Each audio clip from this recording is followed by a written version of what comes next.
Uhuru. Israel Africa.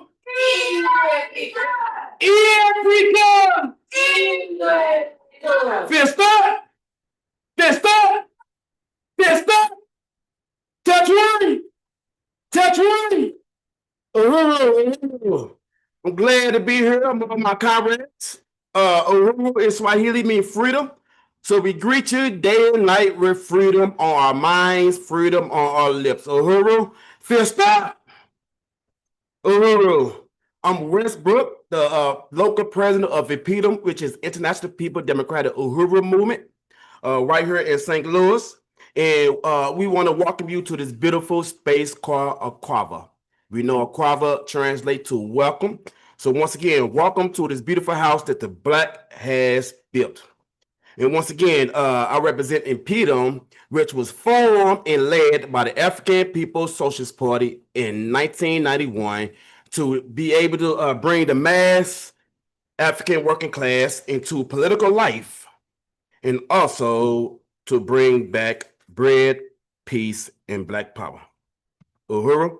Our community rallies are held each and every Sunday from 3 to 5 right here at 4101 West Florissant. You could come and join and be among us or chime in on TV at burningspeartv.com or Burning Spear on your Facebooks. Uhuru.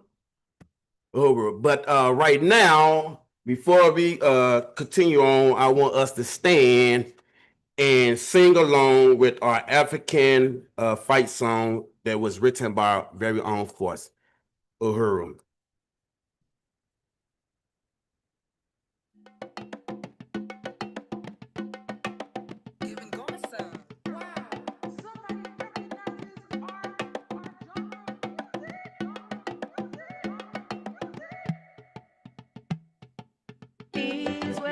Way to Africa, we are winning. Shout Uhuru for our freedom. We are winning. We'll dance and sing songs when revolution's won. We are winning. Africa's best are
Patrice Lumumba's life won't be in vain.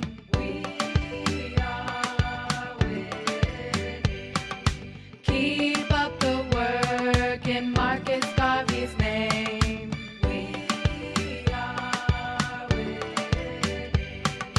Independent and free is what we will be. We are winning. Africa will bask in our victory. We are winning. Long live the liberation of our African nation. Freedom organization, socialist world, our creation. 1 billion strong, yes, we are one. We are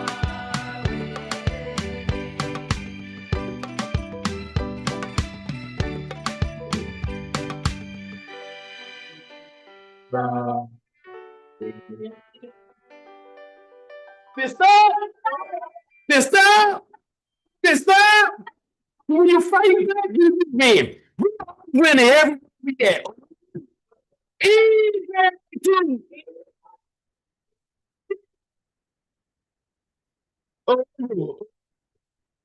Now, today's agenda we'll be talking about, or should I say today's theme is Black August in St. Louis. From the tornado resistance to reparations, we are winning. Uhuru, Uhuru. Right now, we are at the political education and from the 14-point working platform of the African People's Socialist Party. And today we will be dealing with point number 9. If you have your program with you, you can read along. If not, it's on the back table. Quickly, house rules. I think we're already familiar. Bathrooms to my right, you left, y'all left. And can we put the phone on silence or vibrate? Gladly appreciate it. But without further ado, point 9. We want an end to the political and social oppression and economic exploitation of African women. Remember? I said we want an end to the political and social oppression and economic exploitation of African women. We believe in the absolute, unequivocal political and social and economic equality of African women and men. We believe that the fundamental test of the progressive revolutionary character of any organization, party, movement, or society is the commitment confirmed and practiced to the destruction of a social oppression of women and the elevation of women to the rightful place as equal partners and leaders in the forward motion of development of human societies as leaders, markers and shapers of human history. Uhuru, we believe this. And not only we believe this, we operate in practice. We put it to practice every day. We believe African women must lead. And if you look all around our organization and every constituent, it shows that. It shows that. We believe that the political and social oppression and economic exploitation of African women must end. Uhuru, I know that even here in St. Louis, as we're doing the fight back with the city and the lack of response and the lack of money, the lack of everything coming from the city hall with this tornado issue, we know they also been coming up with other fights that we must engage in. And one of the fights I mentioned last week is them stopping the minority contracts. Not only minority contracts, but women contracts with the city. Now, here it is, unfortunate that we have this devastation in the city, but we know St. Louis must be rebuilt. We know that at one of these forums, your mayor, she even said that they building a database, a website where contractors could put themselves on this database, and if the citizens of St. Louis need to reach contractors, just look at the city database. So they got a database where they asking contractors to be in. But then after they start this database, for if the people need to be rebuilt, the city say they don't you don't got to worry about no what you call that contractors that's gonna take your money and run off, a contractor that's gonna do bad jobs. So just get on their website. They trying to promote this website for you to find contractors to rebuild the city. But like I said, after they built this website, they turned around and said that they're gonna contract, they gonna stop the contracts with minority contractors and with women contractors. That says to me that it's going to be white contractors in the midst of the north side and the west side rebuilding our communities. Right now, where we know that poverty equals crime, but right in the midst of our community where poverty occurs on an everyday basis, you would think that you would give these minority companies or these women companies or these urban construction companies these contracts to help pull them up out of the disparities that they in. You would hope to see Leroy and Pookie and them rebuilding their own community. But unfortunately, your mayor set up a condition where you and I is counted out of this box. We said the political, social, and economic oppression and exploitation must stop. It must stop. And right now, we saying it stopped right now with the contractors. How are these contractors? These young men and young women back to work so we can have the proper economics to not only build up our community, but hand over generational wealth. But we demand this exploitation to stop. African women and men must be equal in every way. Every way. And not just this relationship affords charity. We ain't no charity. We don't want your damn charity. We want reparations, and we want you to get the hell out of our way. But we are equal. So stop looking at us as we some type of charity. Any organization that calls itself progressive or a revolutionary organization must be judged by its commitments. Not only its commitments to the people, but its commitments to the African woman. They can't say they are progressive women, progressive organization if they women is hidden or if they women always in servant position. I love Nation of Islam, the FOIs. I love them, but they women, they theory is backwards to me. They women is always in service.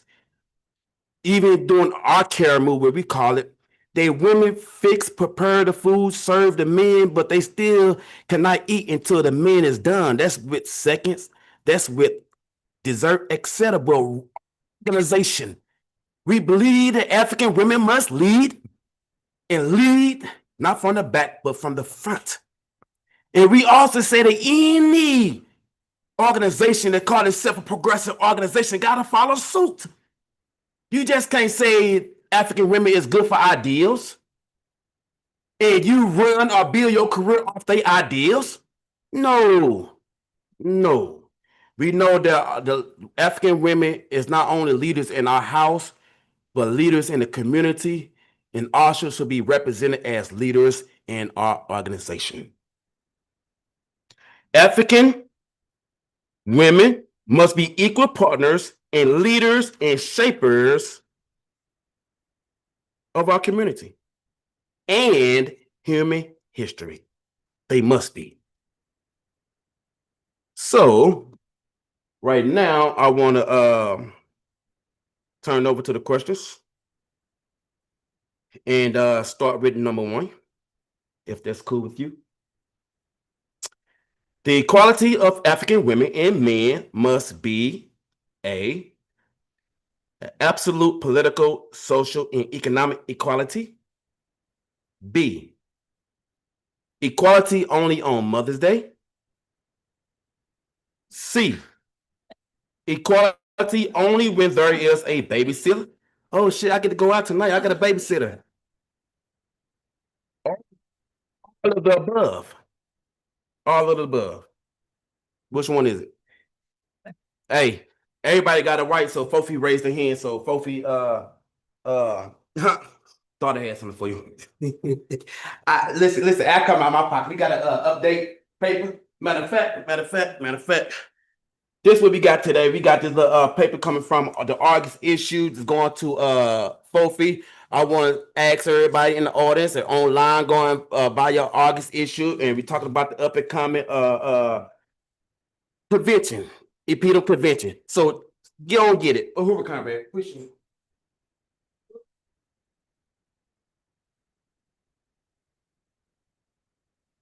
Yeah, but we understand it's all of the above. You know what I'm talking about? The equality of African women must be dealing with political, economical, and equality within our social environment. Mother's Day, it got to be with Mother's Day. You know, they get multiple days, but it got to be shown in Mother's Day. It got to be. But C too. Number two. Okay.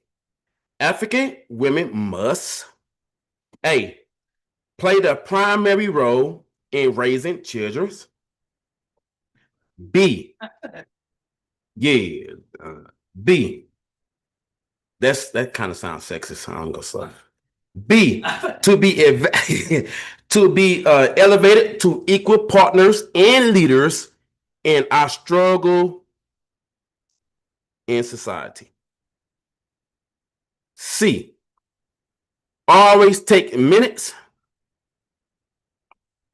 Even though a king ain't good at it, we ain't gonna say that's gonna hurt her own job. We ain't gonna limit that to her. Or cook all the food.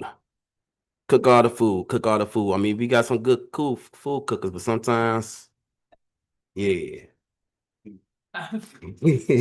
So question number two. African women must A, play the primary role in raising children. Now that's what somebody said. That's what somebody said in the chats. If you disagree with that, please say it in the chats. I ain't gonna tell you their name because I don't want you to eat them up and chew them up. But if anybody else got the answer, oh, copy. B, be elevated to equal partners and leaders in our struggle in society. Great answer. Conrad, I don't got one on me, but I come out my pocket too. I'm gonna buy you a spirit. You know what I'm talking about? After you read it, donate it, push it forward. Don't let it go on the floor. Uhuru. Yeah, today that we only was blessed to have two questions. So that in itself would end this discussion on the 14-point platform. Next week, next week at the same time, we'll be dealing with point number 10. Uhuru. Now, I want our Conrad, if she ready for culture, to come up and bless us. Fist up! Fist up! Uhuru. Once again, as she on her way on up there, give yourself a round of applause for making on out here on this stormy, rainy day. I appreciate you, y'all. Uhuru. Oh.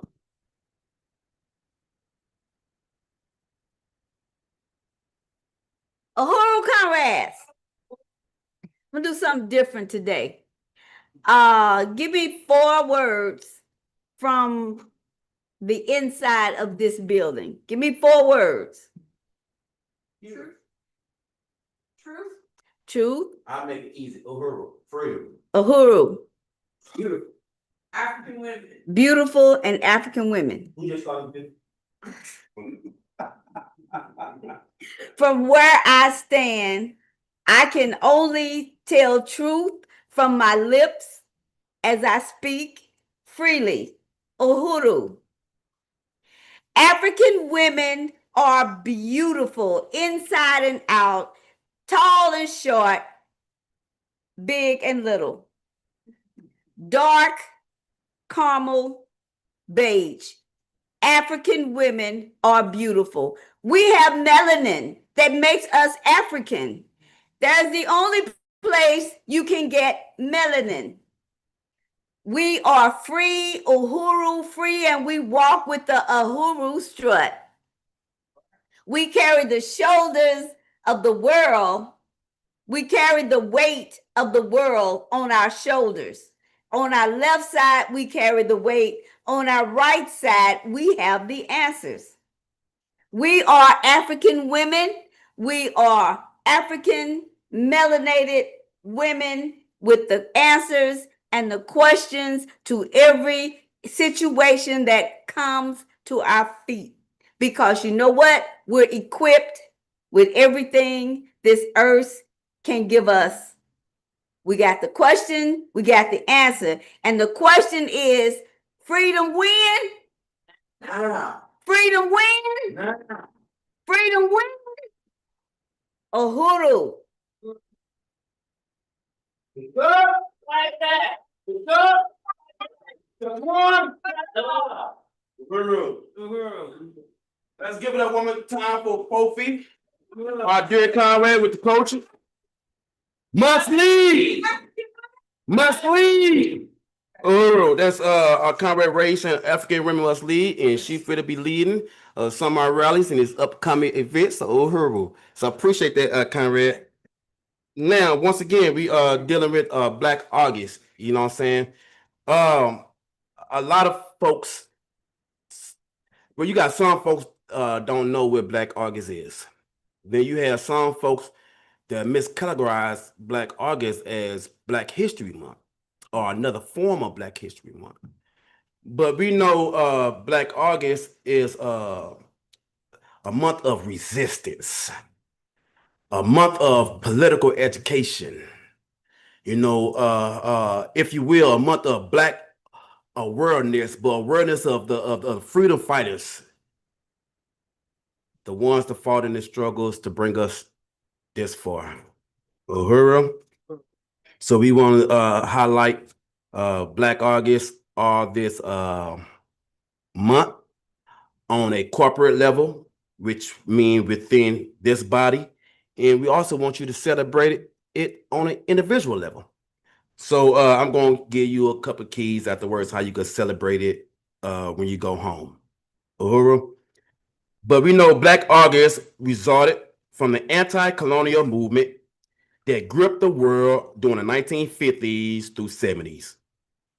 One manifestation was in the 1970s, and here is some background to that. And right now, I'm going to speak on this particular article that shares some information. Black August originated in a California prison system in honor of fallen freedom fighter Jonathan Jackson, George Jackson, William Christmas, James McLean, and Katora Glendon. Jonathan Jackson was gunned down outside of the County, California courthouse on August 7th, 1970, as he attempted to liberate three imprisoned Black liberation fighters, James McLean, William Christmas, and McGee. McGee is the sole survivor of that armed liberation attempt. He is the former co-defendant of Angela Davis and has been locked down for 38 years. Most of his time locked down was in solitary confinement. George Jackson was assassinated by prison guards during a Black prison rebellion at San Quentin on August 21st, 1971, damn near a year later. 3 prison guards were also killed during this rebellion. In prison, officials charged 6 blacks and Latino prisoners with the deaths of these guards. These 6 brothers became known as the San Quentin Six. Contora was the prominent leader of the Black Guerrilla Family, BGF, after Conrad George was assassinated. Contora was a leading force in the formation of Black August, particularly its historical and ideological.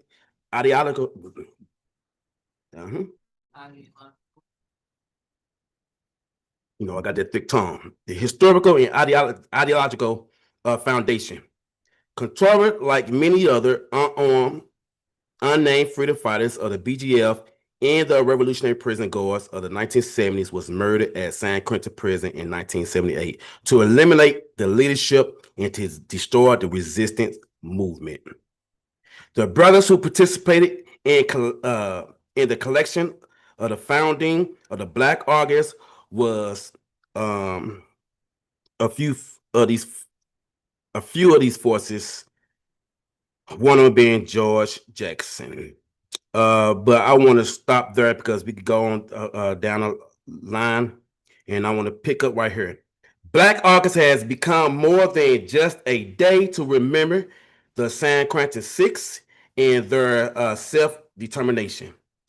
It also looks at other significant occurrences in the anti-colonial struggle, from the beginning of the Haitian Revolution to the birth of Marcus Garvey, even up to now. You know what I'm saying? We want to make mention of a few of these moments in August. A few of these things, just to mention 7, but we know it's way more than that. The arrival of Africans in Jamestown in 1619, that was in August. The Haitian revolutionary progress began in 1791, August. Nat Turner Rebellion, 1831, started in August. The Emmett Till murder happened August 8th, 1955. The Watts revolt that happened in Watts 65, August. The Black Power movement and conference, August 1966. Bringing up down to now to the Fergus revolt in 2014, August. And then we got a couple of things for Chairman speaks at Ferguson. I believe that was in August too. But we want to right now play a couple of things that happened in August where Peter was involved, or the party was involved.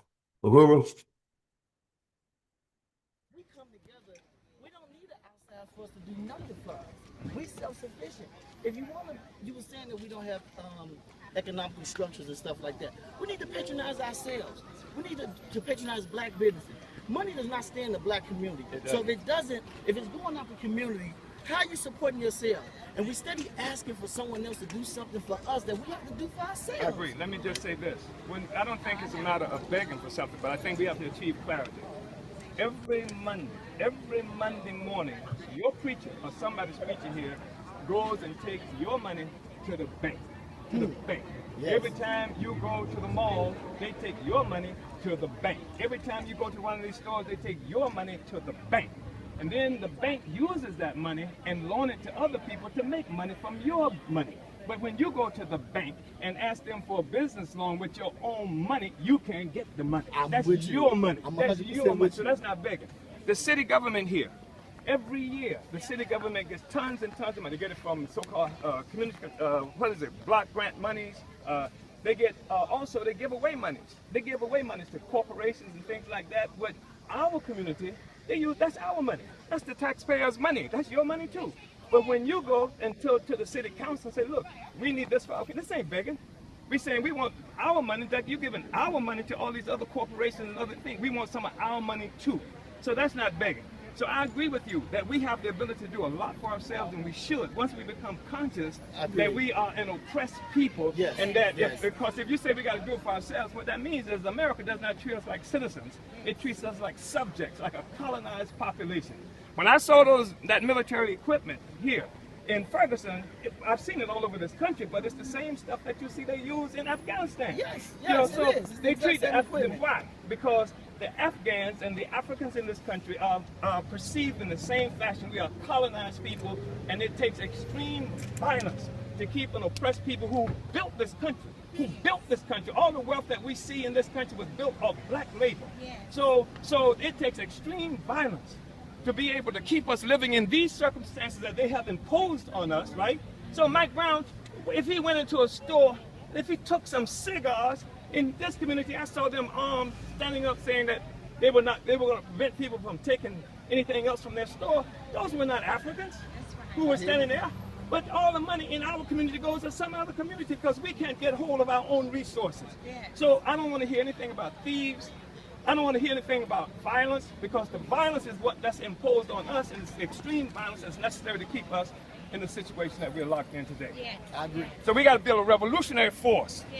We got to build people. We got to have a revolutionary force, because they say, well, sister said, well, you can't win. They'll kill us. They're killing us. We ain't revolutionary. Michael Brown was not a revolutionary. He was just walking down the street. All you got to do is be black in this country and most of the world, and you're going to catch hell. So we have to come up with alternatives, our own. This ours, right? I don't care. They're talking about finding racial peace. I'm not looking for racial peace. I'm looking for freedom for black people, because it's not racial disruption. The only thing that busts up what they call racial peace is the oppression of black people. Stop oppressing us, and it can be peace. That's the thing. And so we have to get organized. You know what we have to do? And what Ferguson has done so eloquently, they will keep doing it until we can deliver a consequence. When we start delivering a consequence, they will stop oppressing us. That's the only thing that will stop an oppressor from oppressing you, the ability to deliver a consequence. So we have to build enough muscle, enough organization, enough cohesion, consolidate ourselves around some basic kinds of demands. I say demands because this movement has to have a message, because there's no message coming out from the community. You understand what I'm saying? People say, wow, Ferguson, and everybody in the world proud of you. Everybody all over the world. I'm in St. Petersburg, Florida. They're having a demonstration in solidarity with African people in Ferguson. They're doing it all over the country. The Palestinians, the Iranians, the people all over are talking about solidarity here, but we don't have a message. And we got to have a message. We must be able to have a coherent message leaving Ferguson so that the world can know what it is they're uniting with. What is the message? The message is, among the things, first of all, we have to end the colonial domination of black people in this country, because Ferguson is America, 1. 2, we have to immediate reparations to the family of Michael Brown. That family should be, everything that's possible to repair that family should be done right away. 3, immediate withdrawal of the police from this community. And I say police, I'm talking about all the military forces, from the National Guards to Brennan Johnson, to the FBI, all of them out of here. Community control of the police. If somebody's going to have a gun walking through our community, the community should be controlling that police. We should have control. We should have hiring and firing ability, so we don't have to ask somebody to indict him. We can indict him if he does something in our community. Can we ask you what your name is? We showed up to this late. What your name is? My name is Omali Ishatella. You can't spell it. Can you spell it? It's O-M-A-L-I, Omali. Yeshatela. And what brings you here? You seem to have gotten a lot of attention. People are listening to you. What brings me here is the attack on black people. Are you from Ferguson? I'm from, all of us are from Ferguson. Where are you from? I'm coming here from Florida. Florida. Yes. Sorry, continue. How You were long on a have you roll. been here? You were on a roll. I just got off an airplane and walked to ground zero. You know, and walked to ground zero. Right on. Walked to ground zero. All right, so you were saying about what we need to do.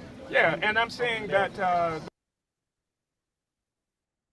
we say Uhuru. Uhuru. We say it because we think that freedom is something that should be on our minds 24 hours a day.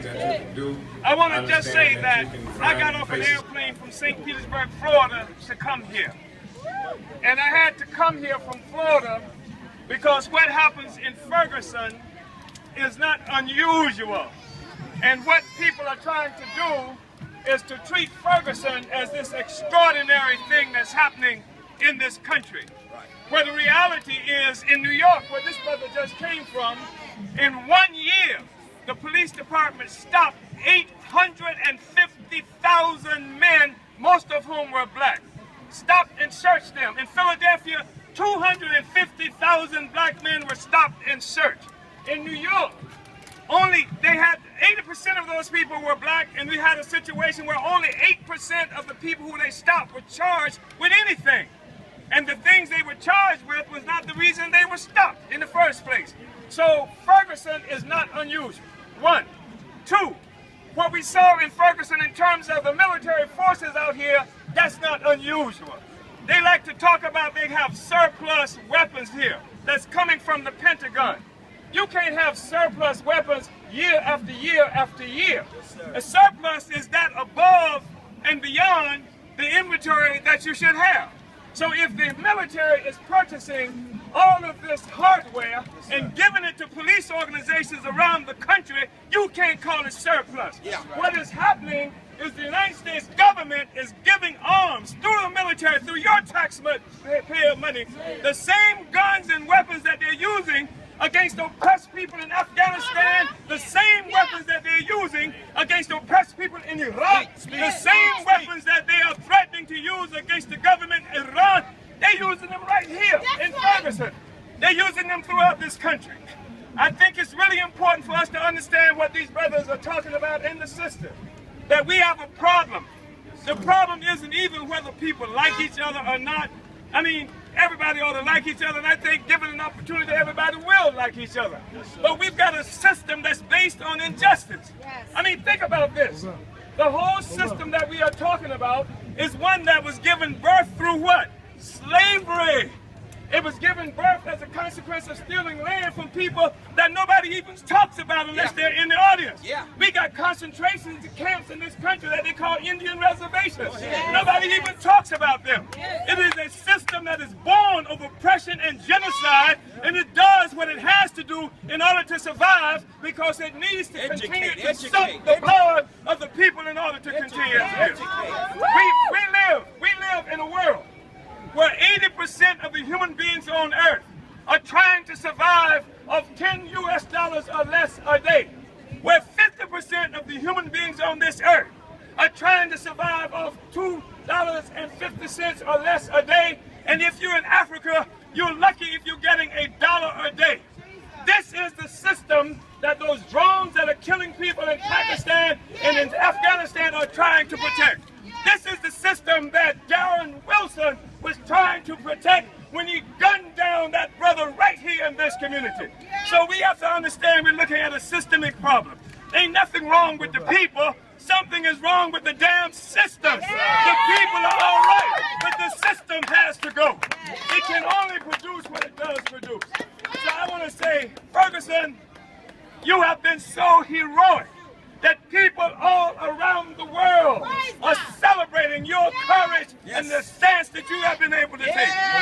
People in the Russian parliament are saying that we need to send peacekeepers into America because of what is happening in Ferguson.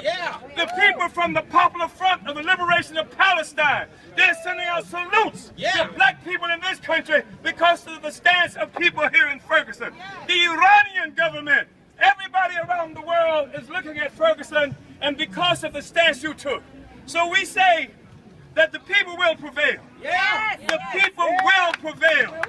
A social system based on genocide and slavery cannot stand. It should not stand.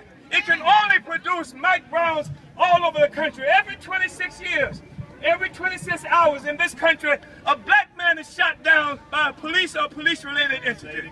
In this country, the FBI just released information that says, according to their reports, and they only got reports from something like 5% of the police organization in this country, a white cop shoots a black person twice a week in this country.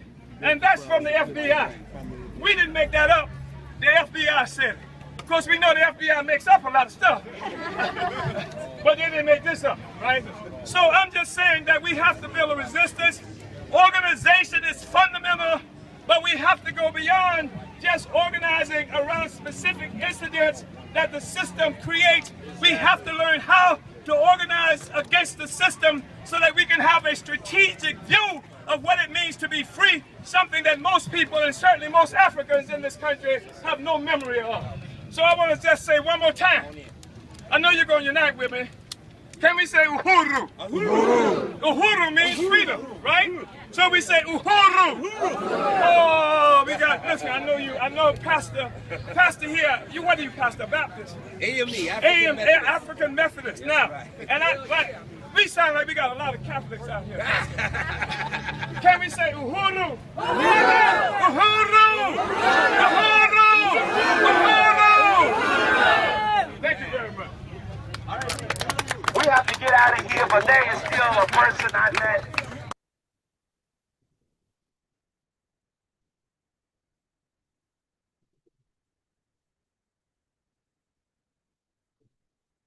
That's the last video. Fist up! Fight back! Fist up! Fight back! Uhuru. Uhuru. We just going into another video as this when he queued up.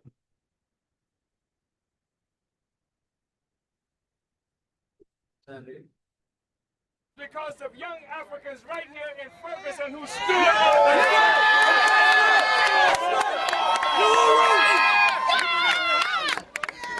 I don't want to hear any criticism of these young Africans who resisted. It is because these young people stood up and they fought. They fought back like you're supposed to fight. When you are occupied, when your community is occupied, and they're shooting you down in the streets, you are supposed to fight back.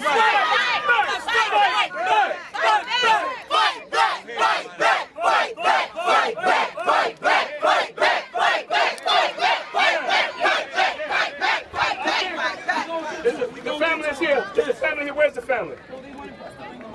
Well, let's bring the mic over to the family. I want the family to say something. But I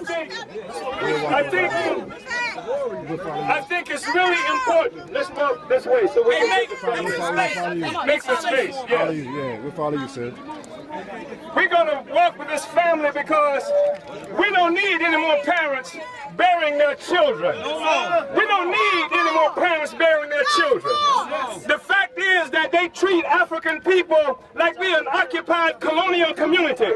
They do the same thing to black people in this country that they're doing to people in Palestine, they're doing to people in Afghanistan, they're doing to people in Iraq.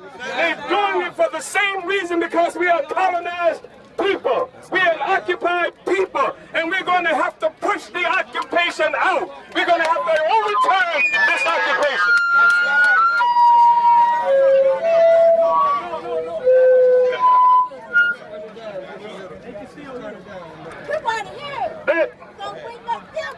The reality is, in this country right now, at least twice a week, 2 times a week, a white cop guns down, kills a black person.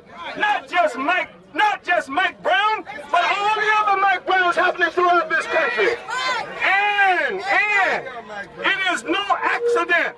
It is no accident. It's not because of bad apple in the barrel. The whole damn apple orchard is rotten. And the only way we will ever know any peace or any freedom if we overturn this system. Listen. The system was born of slavery. That is how all the wealth that has come to the white world has come through enslaving black people. It has come as a consequence of taking this land that we are standing on now from the native people. There are concentration camps in this country that they call Indian reservations. Nobody even talks about those people. So it's about more than reforming a police department. It's about overturning a system. We're talking about people being colonized all over the world. 80% of the people on this earth are trying to survive of less than $10 US a day. 50% of the people in this world are trying to survive of less than $2.50 a day. Talk and walk. Make some space. I want to tell you that on November 1st and 2nd, We're marching on the White House in Washington, D.C. November 1st and 2nd. Marching on the White House. Obama is not going to be able to hide in the damn White House and not say something about the conditions of black people. And they're not just going to be able to have a black face show up and pacify us anymore. We're going to have to fight for our freedom. So November 1st and 2nd, we're having a movement, a march called peace. Everybody wants peace, but they don't want social justice. And peace without social justice means surrender. So we say peace through revolution. Peace through revolution. Peace through revolution.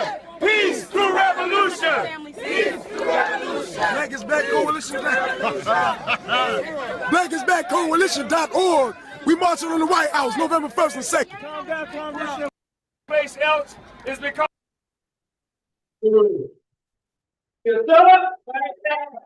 and I believe possibly we got one more video for you. But you know that chant that you just heard? I want us to do that. Peace! Peace! Uhuru. Are we looking on that third video? Oh, that's all the videos. Okay, that's great. That's great. Fist up! Fist up! Uhuru. Israel too. Africa. Uhuru. Now we just there were just a couple of videos for us what we've been doing on the ground, what chairman and the organization been doing on the ground since they touched ground. What month? August 14th. And if I'm not mistaken, correct me if I'm wrong, but then the headquarters moved up here August of 18. You know what I'm saying? Make a long story short, I know this ain't political education, but with all what we do is some sort of political education. That being said, August, Black August, let's go out to the community. Let's let the folks know what is Black August. Because like I said, to this day, InPDUM is on the ground, resisting the status quo, fighting for the mass of the people. You know what I'm talking about? So I guess, if you will, InPDUM is consistently making history, not just in August, but the rest of the 12 months. But we speaking about August now. Uhuru.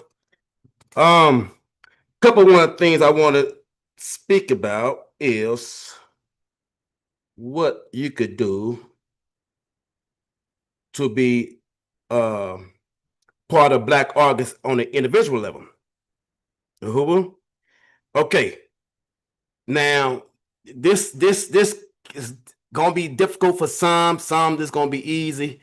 You know, we got some Muslim folks in our organization, Christians or spirituality folks, so this should be easy for you. Or we got great forces with great discipline. This should be easy for you. But forces with not necessarily great discipline, also try to do this so you could grow in your discipline. But drink only water for a suggested prolonged period. Or if really disciplined, you drink water from sunset, starting at the 1st to the 21st. I mean the 31st, from 8 a.m. to 6 p.m. Uhuru.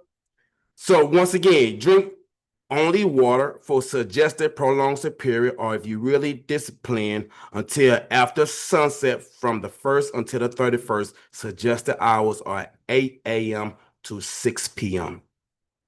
Before I go on, and when I mention this, it's gonna kind of sound like a fast, which it is, but you know, fast always does a body good, right? But not only fast does a body good, it does the spirit good. You know what I mean? I know we ain't no religious organization or the spiritual organization, but I do believe in frequencies, from the low frequencies, high frequencies. You operate in your better self. You know what I'm saying? You operate in your best capacity when your frequencies is high. So like I say, even if you practice this fast just to bring your frequency up so you can operate in a better capacity. But eat only one meal a day one middle day, and that's after sunset. One middle day that's after sunset. If y'all want to practice now, go on take you a to-go plate home, eat it after sunset.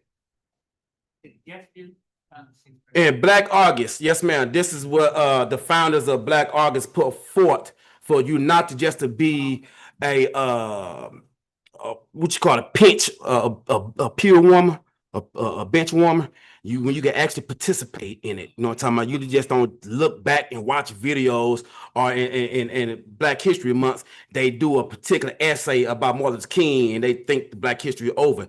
This right here for you to actually practice as you're doing this, as you're commemorating Black August. So these are the steps that the founders has put forth. And they was in prison when they did it, so you had to be very disciplined to operate within these. So if they could do it, Congress, we could do it. But once again, this is recommended steps that you could do at an individual level to commemorate Black August. Drink water, suggested hours 8 a.m., 6 p.m. Eat only one meal a day after sunset. Work out and exercise routine. Work out with an exercise routine for each day, either individually or in a group. Do not use any drugs, mind-altering herbs, or alcohol beverage during the entire month. Do not go to any corporate store for anything other than medicine or health-related items. Do not patronize fast food establishments or vendors. Eat healthy, natural, or nutritious foods and meals. And observe Black August through educational study groups and events and commemorations. Uhuru. Now, I know y'all didn't write it down, so rewind it and how many times you need to get those steps. But once again, every fast does good towards the body, and even as your spiritual walk in your best capacity. So, not only that, once I said earlier, we know political education segment is over, but this in itself, we need y'all to go back out to the people and tell them how important Black August is. All of August is to commemorate the resistance, the freedom fighters, the revolutionaries, you know what I'm talking about? And if we do it right,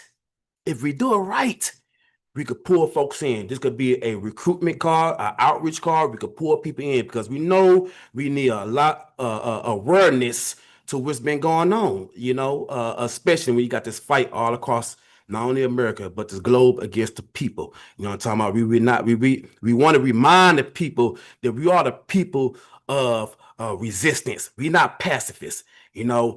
Since before they brought us over the Mau Maus and the Shaka Zulus and with other tribes, Harimbas and Anamas, other tribes who fought and resist before they touched down.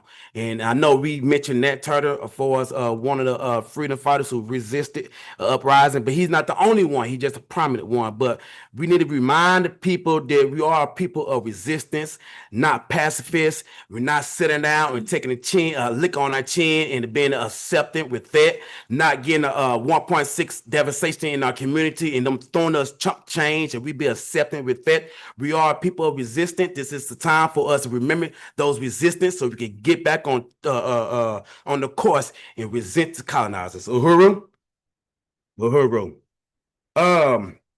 As this moment right now, I'm gonna do unorthodox instead of waiting to the end of this instead of waiting to the end to open up for the discussion. I want to open up discussion right now. If anything, as far as Black August, to prompt you, some things we might have did in the movement during the August, some things like Black history that you might have brung up, or whatever. It's time for. Come on, Fofi.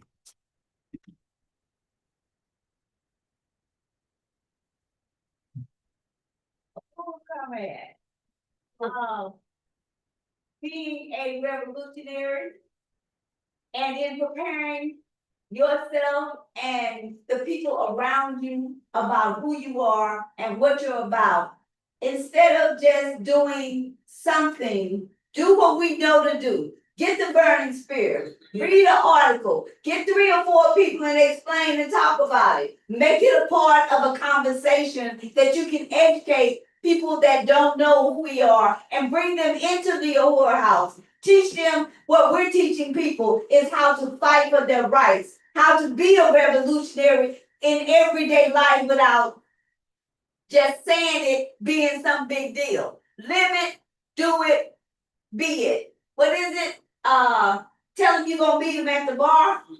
The bar is to believe in revolution. A is action, and R is results. Get out there and teach the people that you know don't know about who we are, what we believe in, and how they can become a part of their own freedom by being a part of a revolutionary organization that's got their back and showing them how to fight. Uhuru. Uhuru. Uhuru.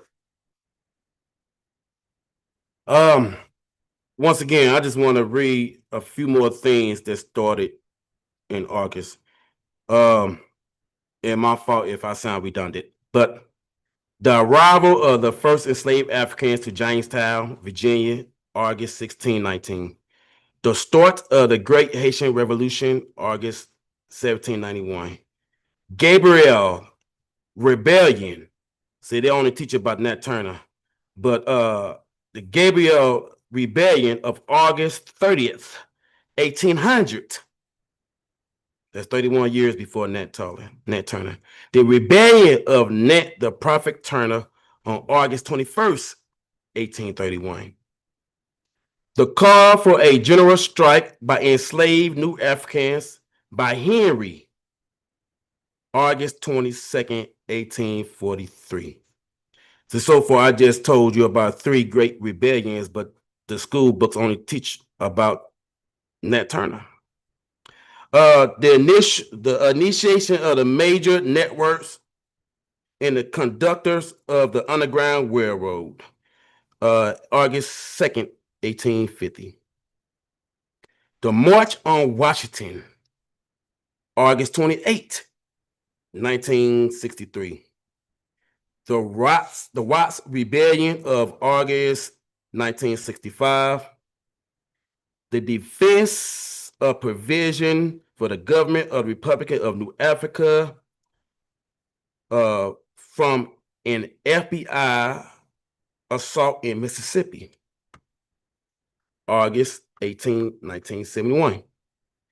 And the bombing, not saying in meaning this the last, but the bombing of the Move family by Philadelphia police on August 8th, 1978. And I guess they didn't know what they used to destroy us. We turned around. Black folks, I ain't gonna say it's a holiday, but we make a holiday out of every damn thing. For some folks who are not from St. Louis, when I came out of St. Louis, y'all understood that.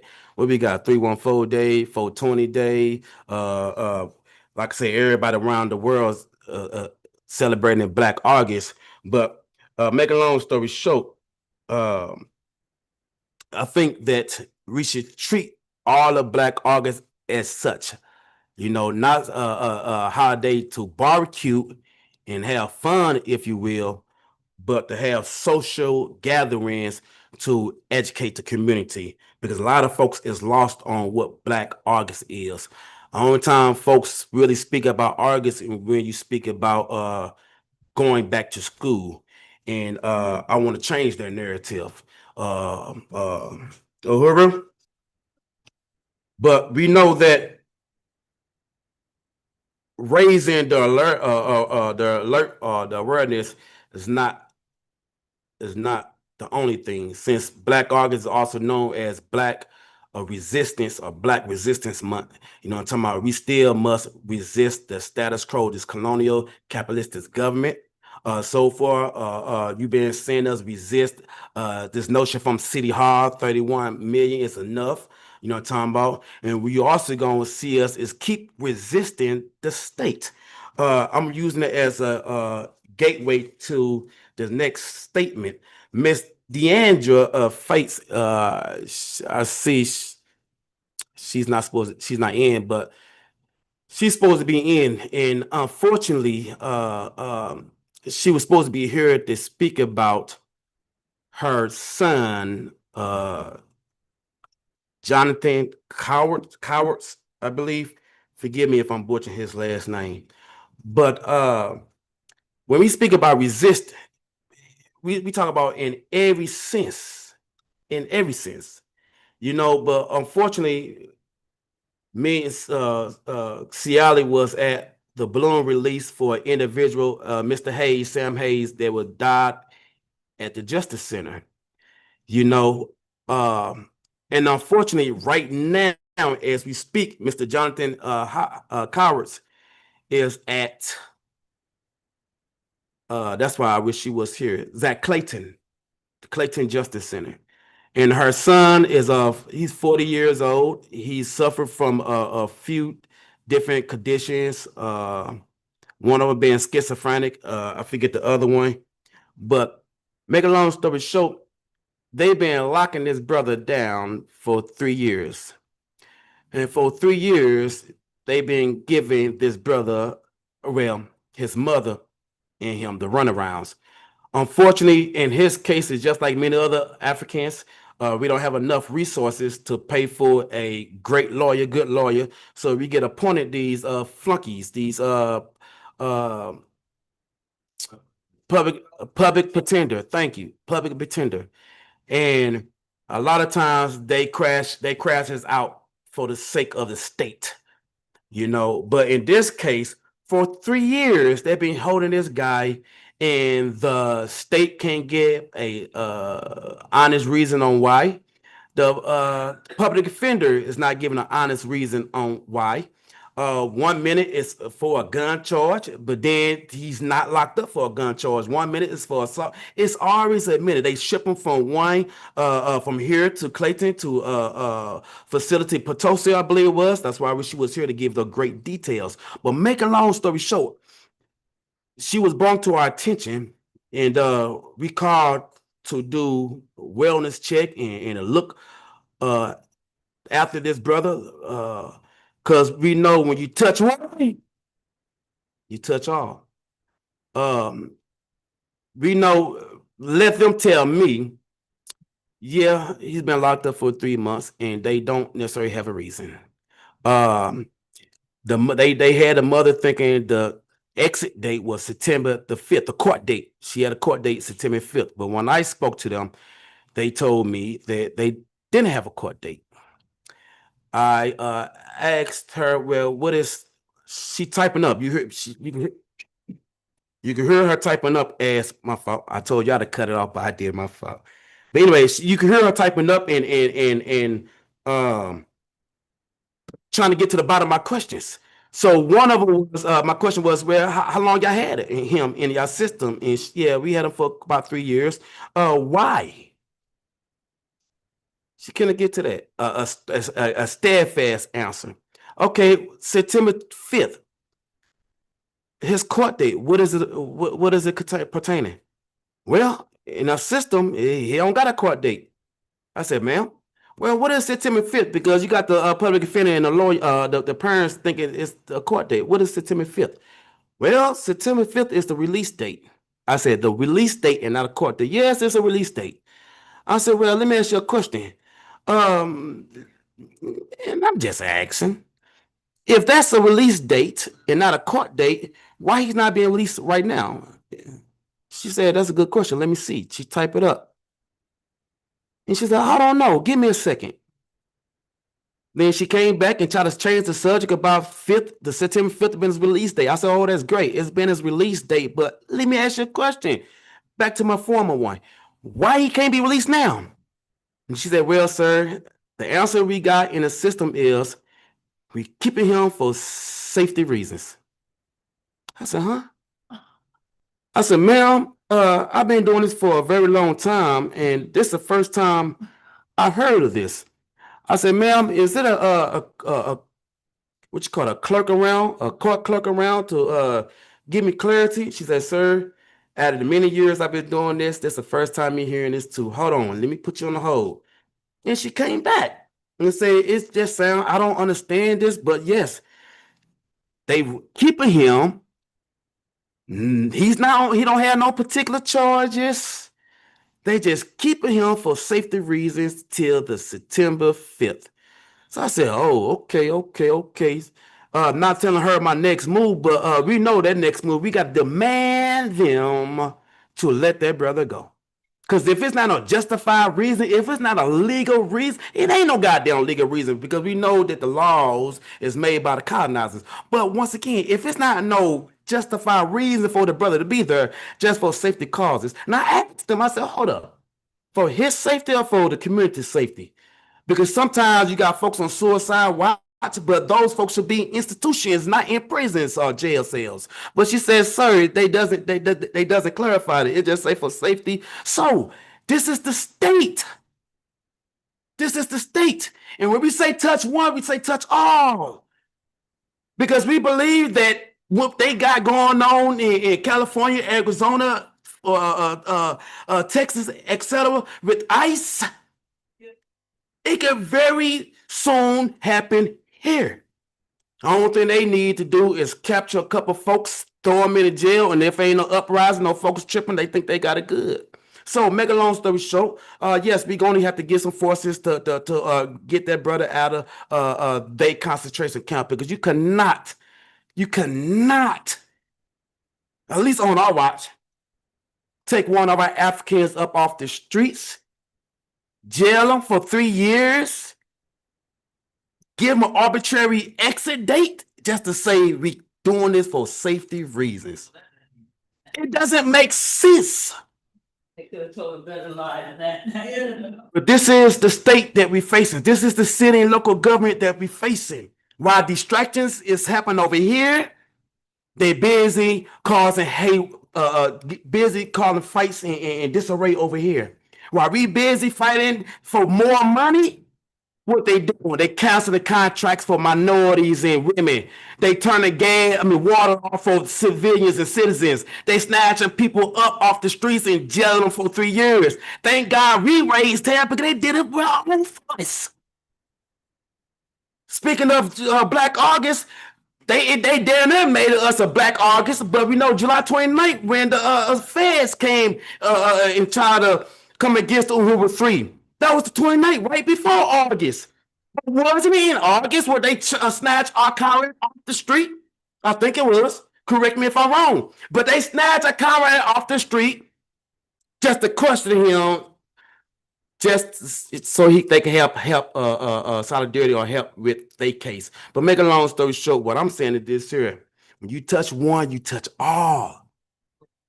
Especially during this time of resistance, this Black August. Uhuru. So before we go to the FEMA aspect, is there anyone want to come and give us? Yes, sir. Just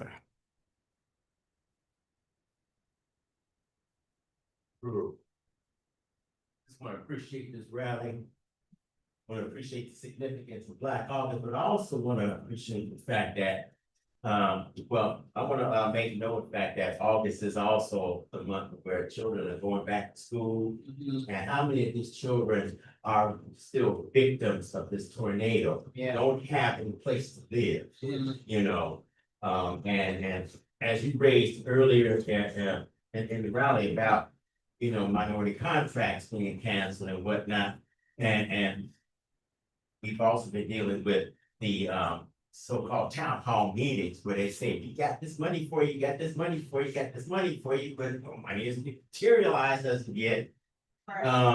So it looks to me like we also need to be strategizing for the rest of this month on our own plan.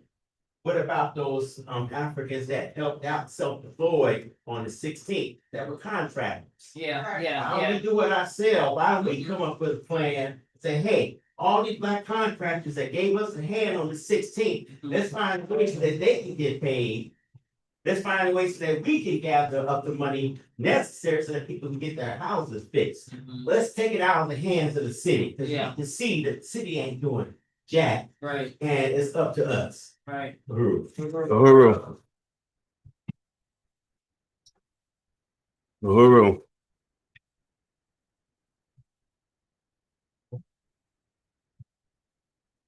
Uhuru, I really want to appreciate what, Comrade, Yali just said. And also, I think that not just because it's August or because we're commemorating Black August, I think that everyone that is listening should get a George Jackson membership for a political prisoner, because our brothers and sisters that are locked down in these concentration camps, we know that the spear is their only real communication in a lot of instances, you know, to the outside world. And it provides them not just something else to read, but it provides political education for them. So I challenge everyone to get a George Jackson membership for a political person, which is the burning spear. Uhuru. Uhuru. And I unite. That was dead on, Conrad. I unite. Because we know we still have a lot of forces that's still behind enemy lines. Even some of our forces that started Black August, that's front of Black Liberation Army, is still locked down in the concentration camps. So I unite. Uhuru. Now we know that we still looking for the city for this money, right? Right. They done with these forms. I think the 31st of July was their last one. I guess they got tired of lying to the people, especially this Spencer. I had to study her lying ass. Every time from you and I to the press conference, the media, every time they ask her a question, especially a difficult one, y'all know her favorite words? 3 favorite words. You're right. You know the people tired? You're right. That's not enough. You're right. What you gonna do? You're right there. That's not your right answer. Come on now, this pre-planned now. But make a long story short, so while they steady jumping around handling the business, they steady giving what we said $12 million to non-for-profit organizations to do they work for them. I guess she want her hands free so she could finish campaigning. You know what I'm talking about? But that being said, we still looking for the money. Now, right now, this money that has been given is coming from FEMA. It's coming from the federal state. Now, they said at least 700 houses haven't applied. So this lying, crying mayor of yours claims she was looking for 60 days, but they only extended the deadline for 3 weeks. And we will speak more about this in a second. But once again, we knew that when y'all gave us that August 11th deadline, we spoke about this at one of their forums. It didn't make no sense to give folks a short amount of time to gather what they need to do for FEMA. You know, so them giving us this 3 weeks extension, like we supposed to be happy for that. No, it should never been a deadline period. Number one. But number two is they say it's 700 houses, and I hesitate saying that because I ain't want to repeat their BS, but they say it's 700 houses that have not applied for this assistance. The crazy thing about it is that 700 number, that's the exact number. How do y'all know how many people didn't apply? what they tax. Exactly. So two things. Our Conrad King, she said they know how many houses they tagged. So based on that database, they knowing that you ain't applying. You know what I'm saying? To my theory, we don't know. It might be a little bit off, but in their mind, they already had a set number on who they was gonna pre-approve. And so forth, they got 700 applicants that haven't applied. Come on, apply. We give you 3 more weeks. So we only got, my theory is 7 more applicants. Now, not saying that you're gonna get the max. You might get the least. But after this, it might say, okay, well, the money is exacerbated, it's gone, ain't no more. But 700, that's a fine number to give the people to say that these many people haven't what you call it, applied. I think that number is much greater than that. If you telling me that 5,000 buildings in businesses and homes were destroyed or damaged, y'all help me with the math. What's that? 4,300. 4,300. So you trying to tell me 4,300 homes and businesses and people, 4,300 applied? Man, y'all feed that BS to somebody who gonna believe it. I ain't gonna believe that. So make a long story short, since they gave us 3 more weeks, we gonna get everybody out, and watch that number surpass, bypass that 700 number. So we gonna look for the next excuse they gonna give us. Well, it ain't enough, but whatever. People, get out there and apply. Get out there and apply, because we know that this is FEMA. Not of the state. This not the state yet. But we want to deplete everything out of FEMA what they got for us. Everything. So we can look to the states like, what's next? Because as long as we ain't depleting whatever I don't know exact number, but whatever the FEMA said they got for us, if we don't deplete that, we're going to have the city officials say, oh, well, it's justifying us only giving y'all 30 million or this $100 million. I don't want to speak about this $100 million shit stuff. That's nothing. That's just distractions that I want to talk about what's $100 million. It's not going to materialize in our pocket. So stop with the distractions. That being said, if we don't deplete this 100 million, if we don't deplete FEMA and what the funds they have open for us, like I said, it's justified state only giving you 30 million, and 30 million is not enough. But at this moment, because we still in a fight, we want to have a King A come up here for a second and show y'all how to win this fight back. Don't let them win. Don't let them win. I was one of them victims. We up here, get up here every damn day, every single day, Sunday, whatever, and tell y'all to apply. But I am not gonna lie, because I was one of the ones that said, well, I don't know, I don't think, I didn't apply, and I had to have Conrad say, no, get your butt out there and apply. So Conrad, don't be me, a procrastinator. Let Conrad tell you how to get your money. Uhuru? Uhuru. Yeah, I think we went through some of this last week. The real significance of this, one or two things, is that they have extended the deadline to August 26th. Now, all this is still another setup for a breakdown, because all it's doing, what the state is trying to do is trying to pack their own bill. Because he's right, the more people apply, the more money that FEMA gives out, the less the state has to feel justified with giving the people. They already ain't giving nobody nothing, right? So if all of you apply, and I think that is a fictitious number, that 700, how do we know?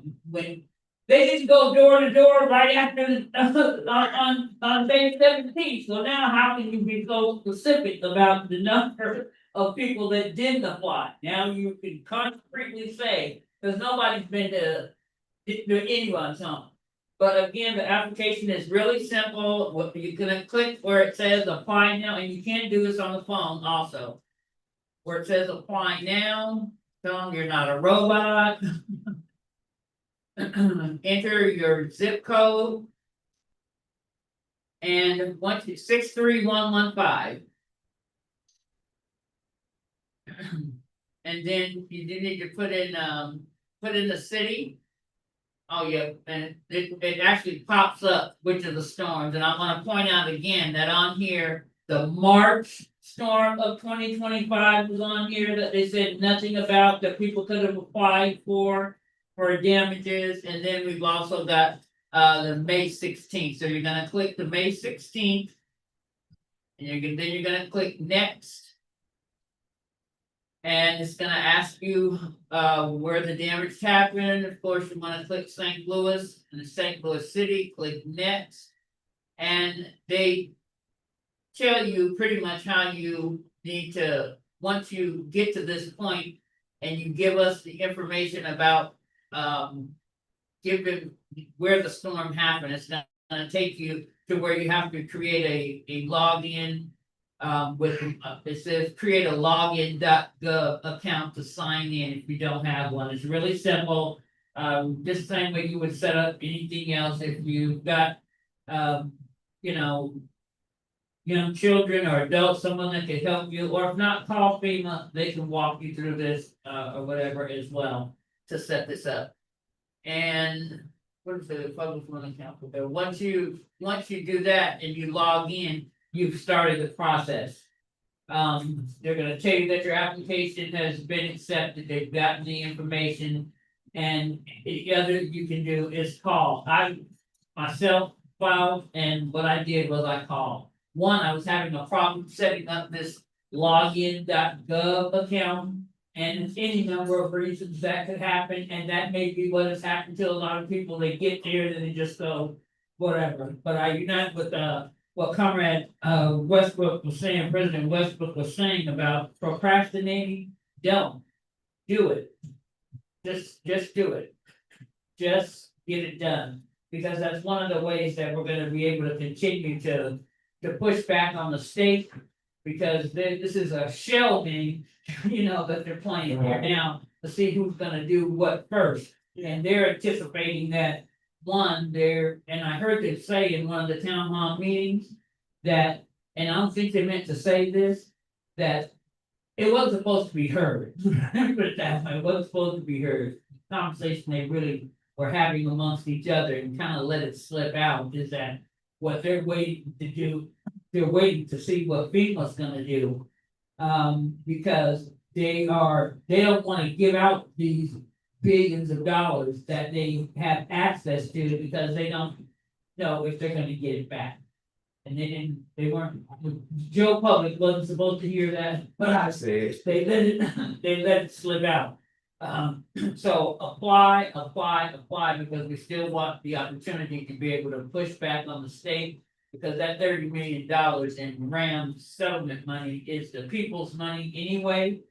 And it shouldn't be a question, people shouldn't have to fight for it, to get it back, but everything that is available applied for, but this also provides us, like I said, the ammunition that we need to continue to force the state to push back.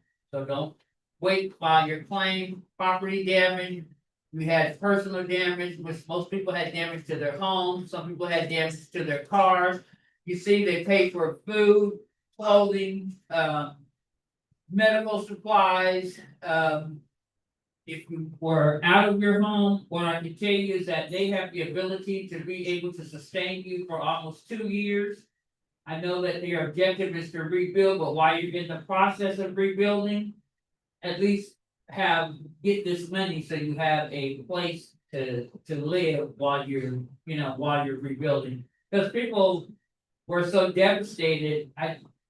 People were literally just roaming around because they didn't have any place to go, or maybe they didn't have a vehicle to sleep in. No one came to do anything. So now that we have a little bit at our disposal, let's just use it. And once you click these buttons, there are set amounts of money that FEMA gives you. So everything that applies to your situation, make sure that you click the button and apply for it. Medical, dental, new kids' home safety item costs, whatever it is you need. You need to get a humidifier or air conditioner or whatever.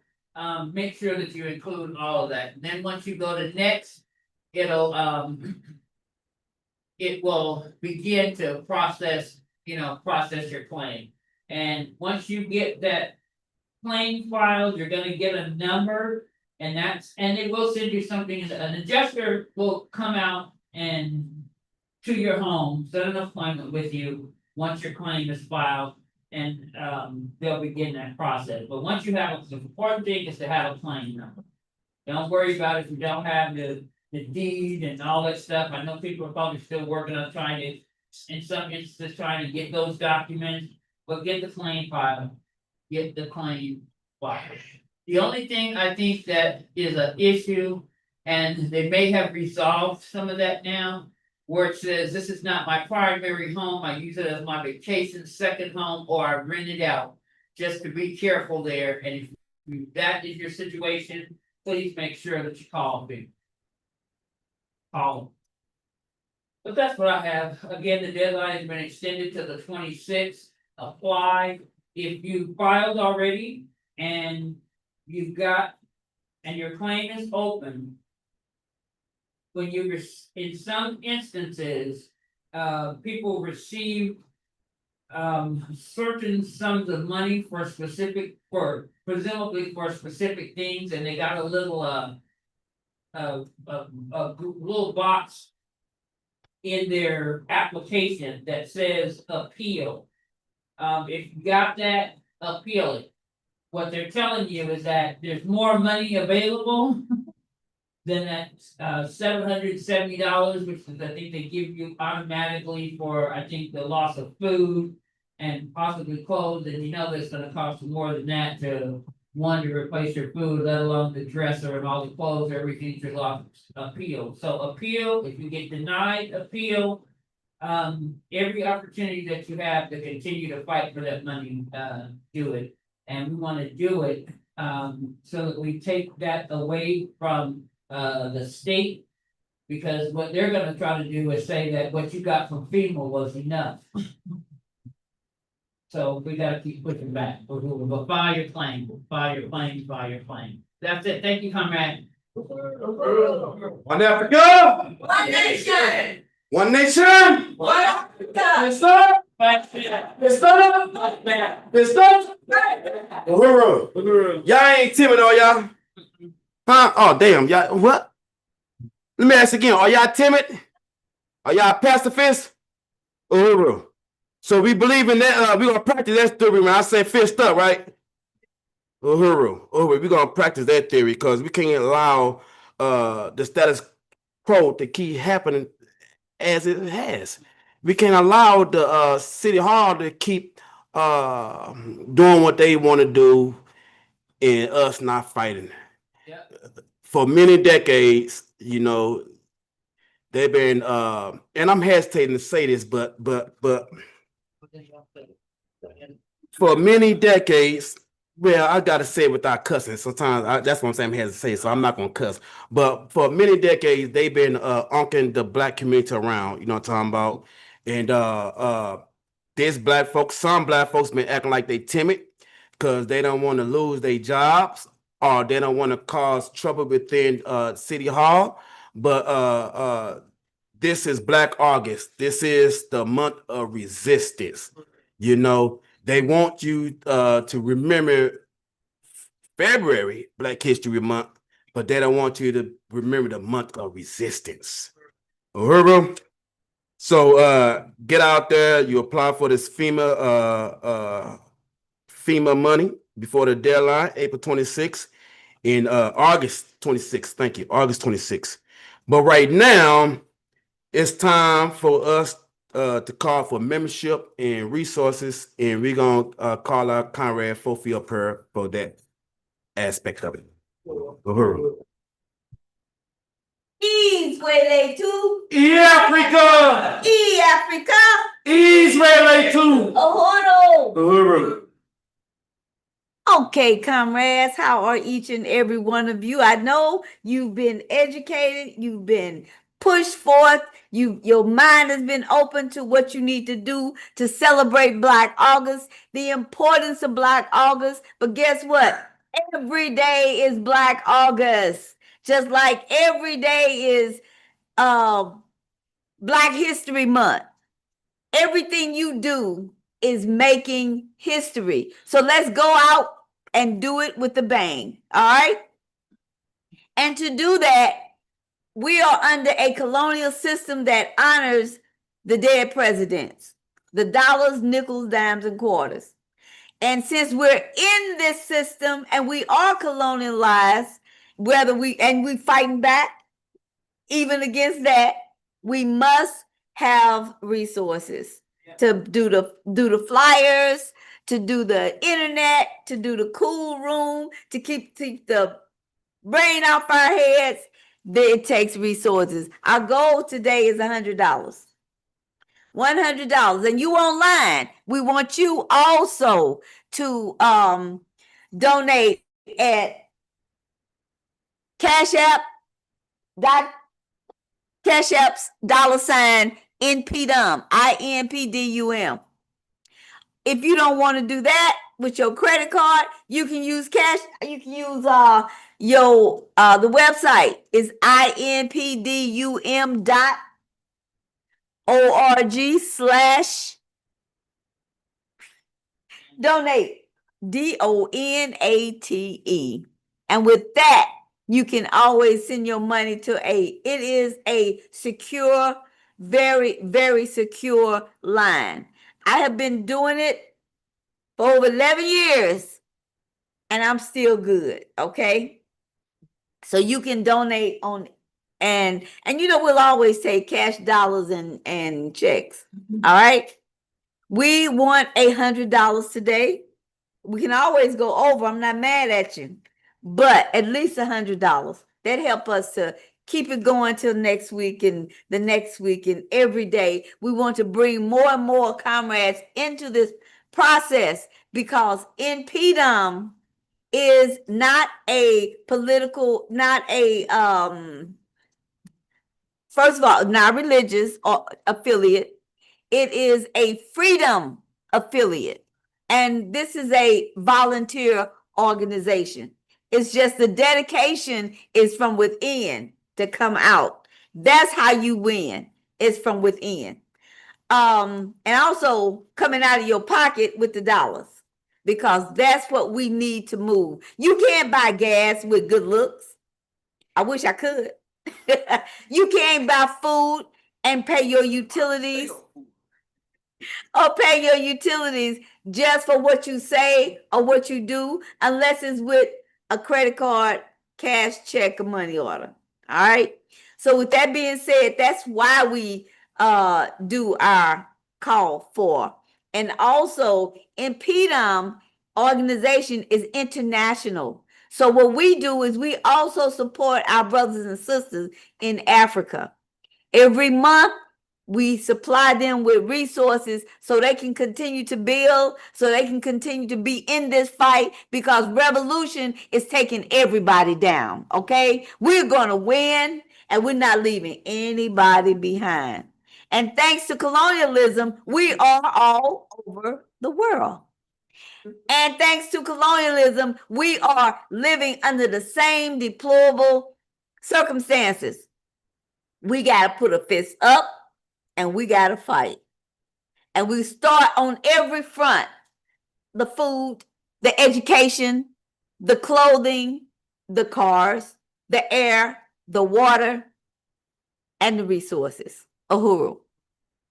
Now, if you want to get into the fight a little bit more, I'm going to tell you, become a member. And then that'll really piss them off. Okay? I'm okay with that. Okay. What a change, Joy. That'll really piss them off, because you know what? They want us to fail. And the way they want us to fail is by not knowing.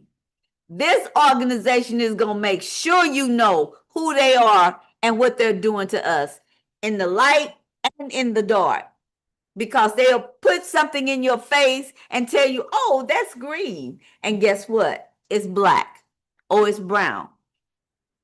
Crying Kara, she's good at lying, y'all. She's good. She's had a lot of practice. As she said, she's a white woman. Okay? But that is no excuse. That is no excuse. We're going to win this one person at a time, coming into realization of political life. All right?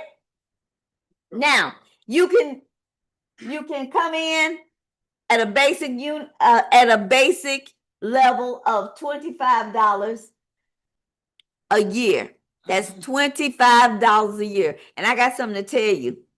If you come into the organization between now and the time of the convention, which is September 20th, you will be able to come to the convention for free.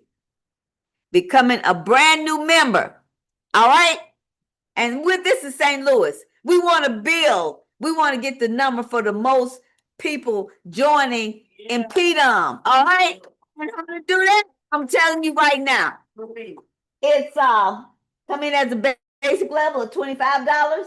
Come in at a Musa Banta level at $10, which is the annual membership for students and unemployed members. See, we covering everybody. Yeah. We can and like Comrade Ikenge just put out a challenge to bring in a Jesse Jackson or Desi Wood level, George Jackson. I'm sorry, not Jesse. I should bite my tongue.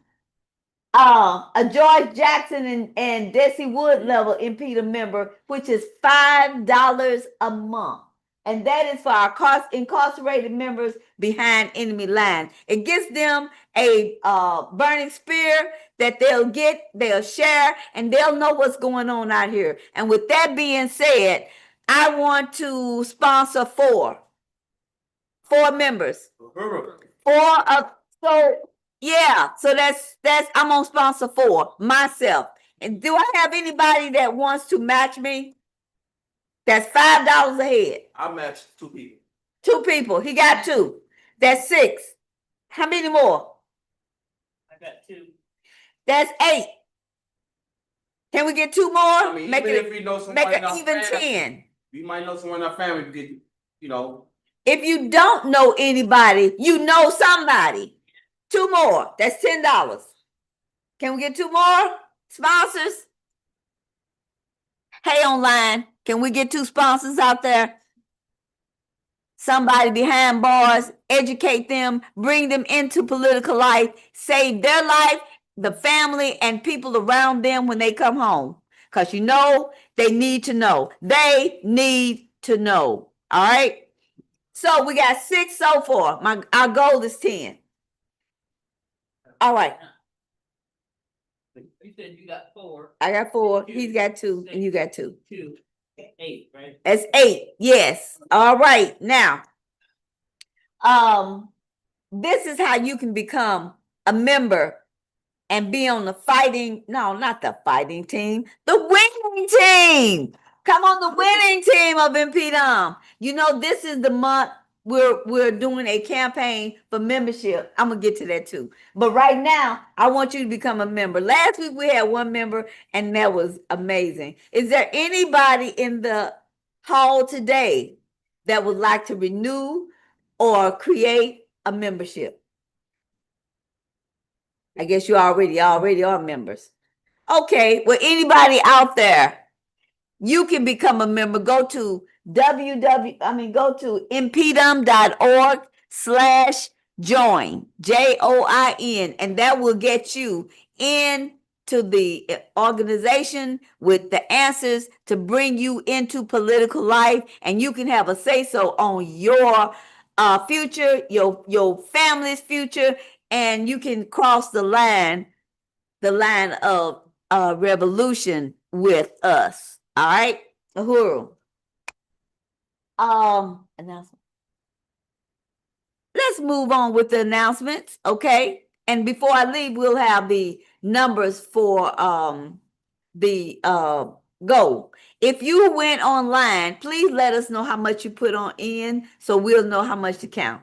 All right. First announcement. The announcement is 4 feet deep open mic. It's gonna be a Legacy Sports Bar at 5249 Delmar. This will be a monthly series, and I will do what they call spotlight artist interview. Now, since it's only once a month, so I just have once a month for so far. But this spotlight artist my question will go 4 feet deep. And everything is political. Everything is political. So we're going to go deep on who they are, how they got to where they are now, where do they want to go, and how political life has affected them.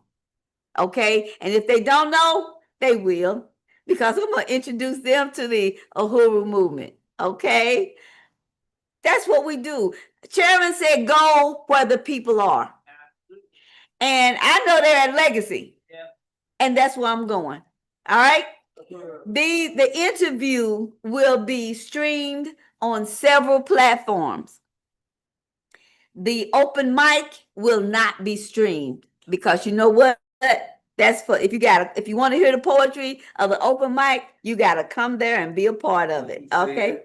Now, also, I've been in this game a long, long time, and I don't like people listening to poetry and say, oh, I like that line. I think I'm gonna write it down and use it in my next poem. And they do that. They do that. I've heard it and I've had it done to me. Oh, she is So exactly.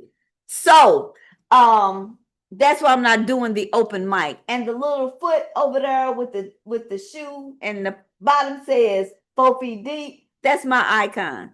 And that's my foot.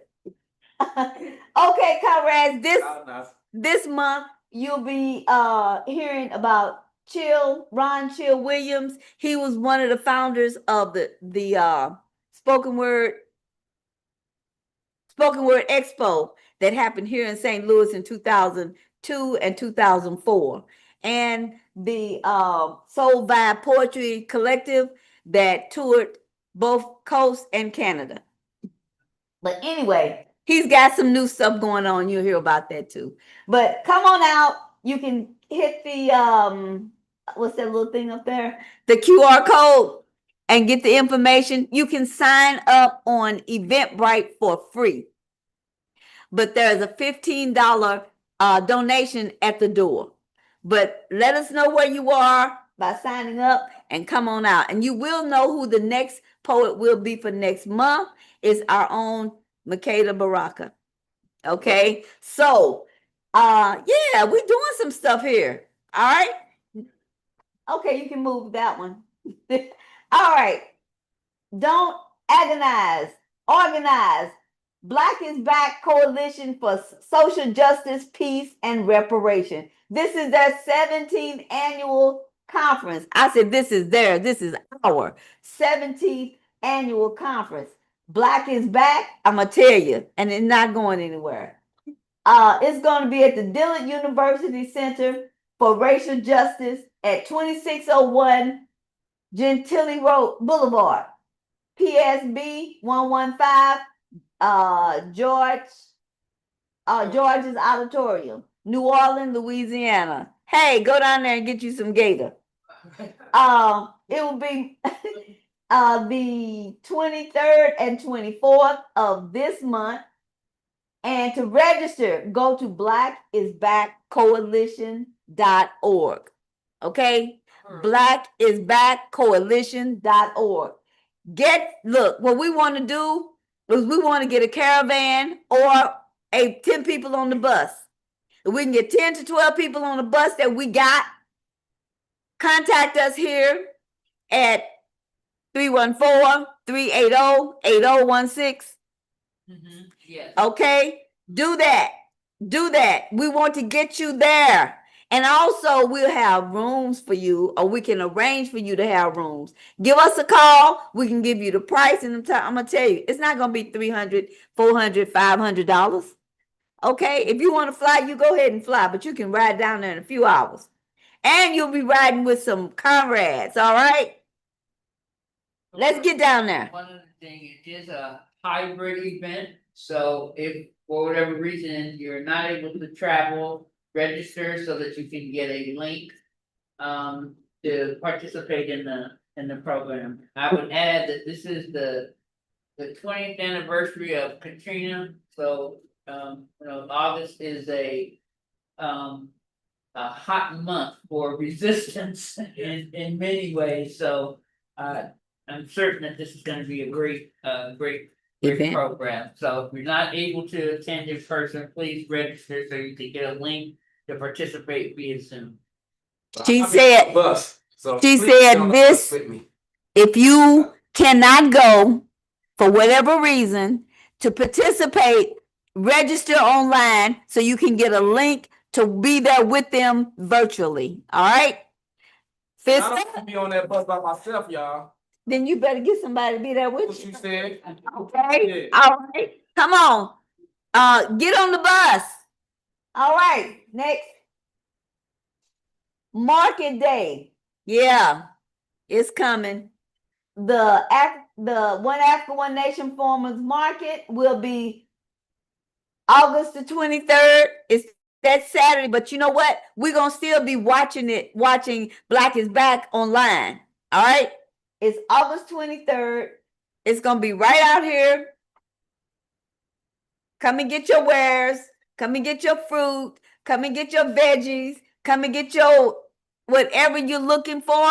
I'm sure somebody made it and it's gonna be there. Come to the market is oneafricamarket.com. OAON market.com. 08, not 0. OA, One Africa, One Nation market.com. OAON. And it is only $35 for a non-food table. All right? Come on now, you can do that in your sleep. Yes, we need volunteers. Contact Rage or myself. And we'll get you involved, okay? The next is the International People Democratic Uhuru Movement 2025 convention. It's gonna be hot. We should have fire coming up. It's gonna be hot and off the change, okay? Like I told you just a minute ago, if you become a new member within from now to, is it now or before? Now. From now to the convention, you get to come to the convention for free. That's a Otherwise, good thing. That's tough. That's yeah, a good thing. That's otherwise, it is $25 both for Saturday and for 25 for Saturday and 25 for Sunday. It is, I love the convention. Maybe it's because I started in InPDUM and I'm still active in basically everything, but InPDUM is one of my homes, okay? The time, okay. Cheers to a dying colonialism. We got a new title. We're cheering to a dying colonialism. So that means, guess what? Imperialism is dying and dead, and a new future is ready for us. It's time until it's won. Okay, that's September 20th, Sunday, September 21st, from 8 to 5, right here at the Uhuru House. And to register, go register. It's at impedum2025.eventbrite.org. Why? Because if you can come, pay to come. If you can't, get it online. And you know what? There's a thing that's done where we had to leave no comrades behind. All right. So if you have the desire to come, there's still a possibility you can get in here and enjoy all the information, just like everybody else. And you know what? St. Louis, this is special for St. Louis because we got a new president, new membership coordinator. We got a new economic development coordinator. What's up, Brett? Okay. And we got a new secretary. So guess what? It's a unit that's going to be reporting and doing its thing. Okay. Building in local InPDUM. All right. Uhuru. Now the burning spear. You gave away the burning spear. Oh. That's okay. But look, get your burning spirit. Get your copy today.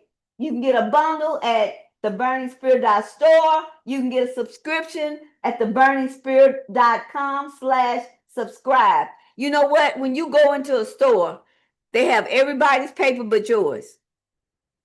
Everybody's paper that's saying everything about everything else but us and what we're doing. So you know what? We can fix that. Okay, you can fix that by having your ticket. Tell them, look, get this paper, put it in here. I want to see it. I want you to know who we are and what are we doing to change the neighborhood, to change the community, to change the state, to change the world. All right. That's the burningspirit.org. Now, I'm going to tell you how you, the InPDUM study. If you want to know more about InPDUM and the party, is to go to the InPDUM study on our Revolutionary National Democratic program. It's every Thursday at 7 p.m. Central Time, and it's online. You get the information that will make you say, okay, I didn't know that. Because you know what? Every week is something that you don't know, or it's something that you do know, but it tells you more about it. This is at tinyurl.com/RNDP studies. All right. You can get on Facebook at facebook.com/InPDUM Thursday nights at 7 p.m. All right. President Masamela does a really amazing job of teaching stuff that you thought you knew or you took for granted. This is perfect for somebody new to the organization, for somebody new in InPDUM, and for somebody old that has to go back and learn some stuff because you done so much, you done forgot the simple things. Okay? That's me. Do that. Now, how you can help us here is to help build the Sunday rally we need volunteers. We need volunteers to organize the Caramoo, help secure food, set up the Caramoo, and break down after the meal. We need to join the AB team to have Comrade Ikenge so we can make sure that everything is seen and heard and is in perfect order when it goes out to the world, because we are live streamed on Facebook and YouTube. You can join the audio and video, design flyers. You can create and share social media. Comrade Kabula and Ikenge could use the assistance. Now, distribute leaflets and posters. You can make calls about the rally and present to others, table and community event, knock on doors, and talk to neighbors. That's called outreach. Okay? We can bring people in if they know who we are and we touch them in their life so they can come and be a part of this. Security for the meeting. We need some, you know how the world is now. I don't even have to tell you. Security is everybody is attached to the security of each other. So we need somebody at the door. We need somebody that's at our events. We need security. If you don't know anything about security, guess what? We got a training for it. Anything on this board that you're interested in or think you want to be interested in, we've got a training for it. And guess what? You can do it. Uhuru? Uhuru? All right. And if you don't want to do it, bring somebody in. Share the wealth. We don't mind. Hey, it's Caramoo time. What we have today is fruit. We got orange tea. We got vegan chili. I see some other stuff back there, but you know what? You're going to have to come back there. We got chicken. for the chicken eaters. And we got crackers. All right, comrades. We got, our goal was 100. Okay. Our goal was 100 and we got $87. So did anybody go do anything online? No. No. Okay. That's $97. Can we get one more person to sponsor a prisoner with $5? I could do the third. I could do the third. So it'd be $2 over, $2 over our goal. So it should be a 103. 103.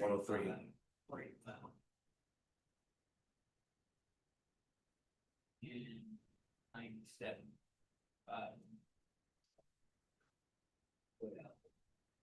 Okay, comrades. We made our goal. Uhuru.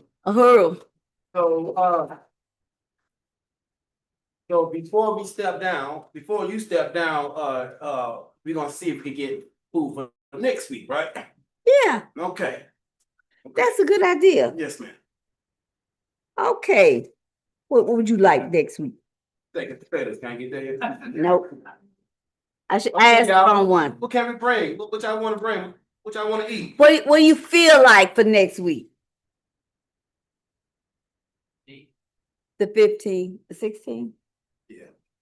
The 17th. Next week is August 17th. So what do you feel like? Y'all don't wanna barbecue the night before and bring some hot dogs and chicken and stuff? Y'all wanna do that? No? Okay. That's wishful thinking. No good. Okay. Who can bring a salad? A big salad. Okay. Okay.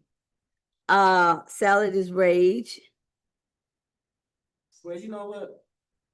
Can I bring the hot dogs and hamburger buns? Well, you can. Yeah. Yeah. Hot dogs and hamburgers. I not sometime. Then I'll bring one Hot dogs and hamburgers. I Or don't know about the hamburgers. hamburgers yet. That means I gotta cook the hamburgers and y'all might. Hot dogs and bun. What about chips? Can we get somebody to bring some chips with it? Chips, yeah. Who is I know that? Miss Curl's gonna say that. That's Miss Carol. Yes, ma'am. Appreciate you.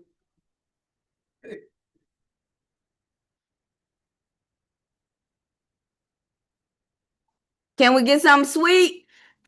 Sweet as in fruit. I mean, sweet as in beverages. Fruit. Desserts. Fruit desserts. I'm bringing honey buns. All right. Okay. Honey bun. I like this. James. We're gonna drink water or we're gonna drink something else other than water? Tea, juice. I ain't gonna say sodas cause you know I'm a nurse. It's really not good for us. So I guess we'll be drinking water. Lemonade, okay. Samir say she gonna send some juice with James. You gonna send some juice? Okay.